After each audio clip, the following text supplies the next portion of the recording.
دستن عرده خائن و خلال سردم کافراد هفداد کجن هر وکی شاه نجف وصف اوصاف وان بجم ناقدم بروج و شب ای شهید صد جار مبارک بل و جنت حلال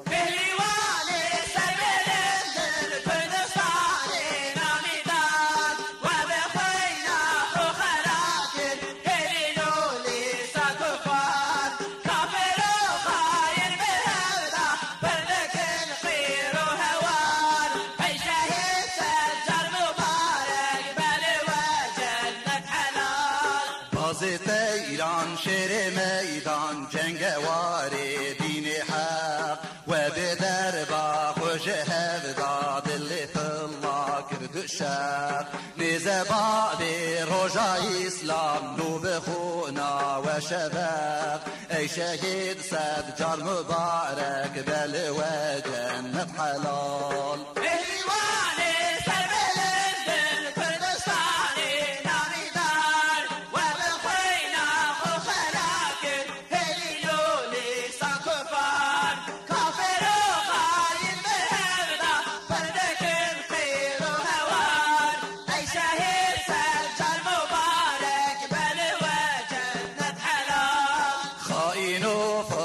بهبرا پرکرن سوجو خطا ایرش آنین لسر و بون هدف لعنتا لعنتو خزب لوان بی بورا شرکن حتا ای شهید صد جار مبارک بل و جنت حلال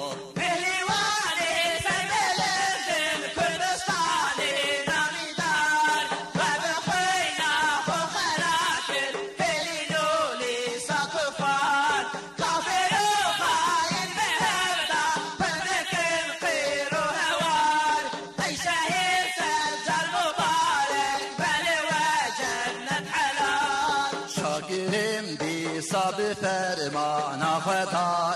ذوالجلال قدر شدید خاط سر و عزیز خوش دلال چون جنت از مملغی در بو شهید او من هوال ای شهید صد جار مبارک بل و جنت حلال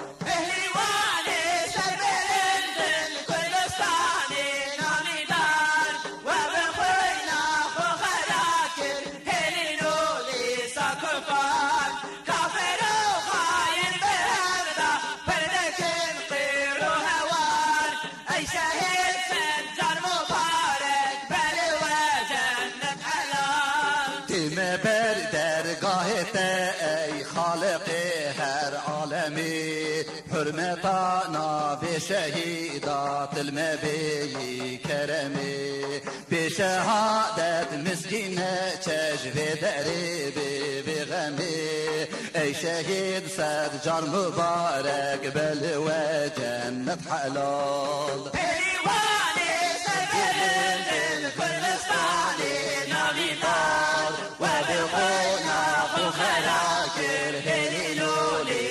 كفار كافر